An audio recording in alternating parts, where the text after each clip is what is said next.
My name is Michael. I spent 10 years with Emily, college, our first rented house, my first corporate job, the mortgage in the suburbs. We loved weekend walks downtown, hated the traffic on I-90, and dreamed of opening a little restaurant by the lake. I trusted her the way you trust your own hands, automatically, without hesitation. That trust collapsed in a single night.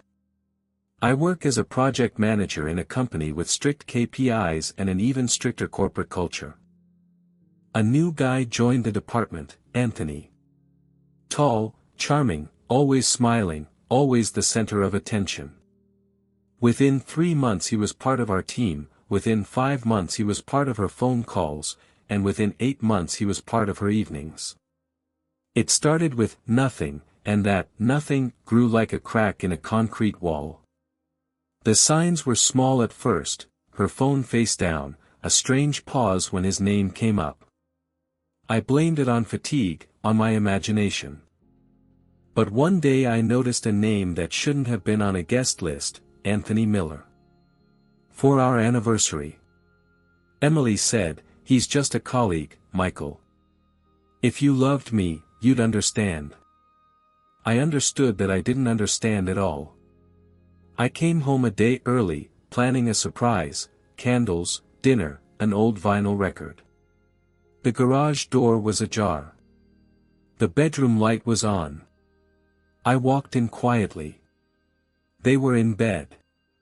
No excuses, no covers, no shame. Laughter, a phone on the nightstand, the smell of someone else's cologne. My first thought was to explode, to shout, to hit, to make a scene. My second thought was calculation. If I acted impulsively, I'd hand them control. If I acted coldly, I'd keep mine. I chose cold. That night I didn't confront them. I sat in a bar, staring at a drink, not to forget but to think. Emotions are fire, they blind and burn. I needed a plan, not movie revenge, but something precise, something they couldn't escape. I bought a second phone, set up a new email, installed recording apps and hidden cameras in the house, places they thought were private. I didn't chase social media posts, I collected patterns. People leave trails. They always do. In 1 week, I had everything: screenshots of intimate messages, notes about hotel meetups, photos, recordings of Anthony promising to figure everything out and Emily whispering, "We just need to keep this hidden." Everything was documented, labeled, undeniable. I knew the perfect stage, our anniversary party. Friends, colleagues, family.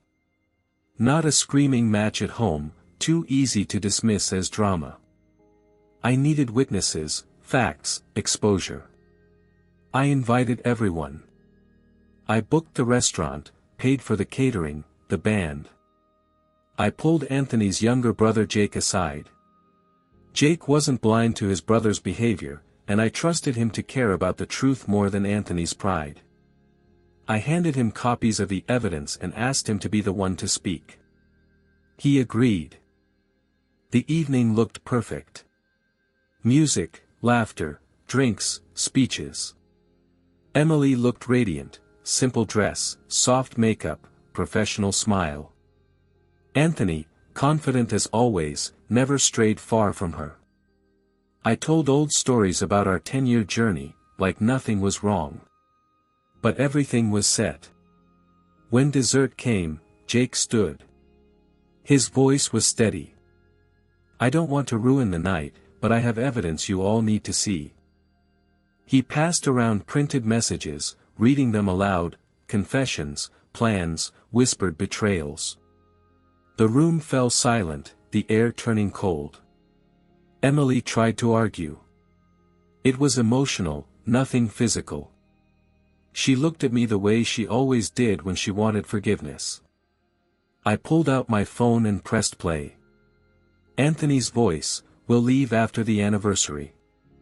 It's all set." I laid down hotel receipts, photos, maps. The silence was heavier than shouting. Anthony stammered about manipulation, about misunderstandings. But his co-workers, his allies, were staring at him like a child caught stealing. Our manager, a guest at the party, paled instantly. He saw the corporate fallout written on the wall. I stood and said simply, 10 years isn't a contract you can end with a text message and a weekend with your lover. You chose him. You chose to lie to me. I showed the receipts, every cent of this party had been paid by me. This is my last contribution. I'm done. Emily collapsed into tears. They were theater, not truth. Anthony tried to argue, but the facts were louder than either of them. Jake announced he'd report his brother to HR if he didn't resign himself. The night ended not with a fight, but with silence. Emily left with a suitcase. The next morning I filed for divorce. That same day I sent copies of the evidence to HR and to friends.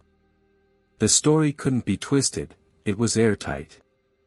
The fallout was quick. Anthony was suspended. His projects froze. His friends distanced themselves. Emily lost the respect of our family and friends. She tried painting me as controlling on social media, but witnesses posted the real evidence. Her story fell apart. Months later, Jake told me Anthony had quit and left the state, broke and disgraced. Emily tried to call, to explain it as a midlife crisis. But trust, once broken, doesn't repair. I gave her a month to prove otherwise, she never could. I wasn't seeking revenge for pleasure. I exposed the truth so the people who mattered saw it clearly.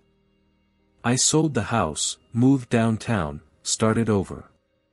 A year later, I wasn't angry anymore. I'd met someone, not perfect, but honest. The lesson is simple, when someone shows you who they are, believe them. Not because you're cynical, but because facts don't lie. Trust breaks once, and only once. I chose not to rebuild it. I chose to move forward with the truth as my only witness.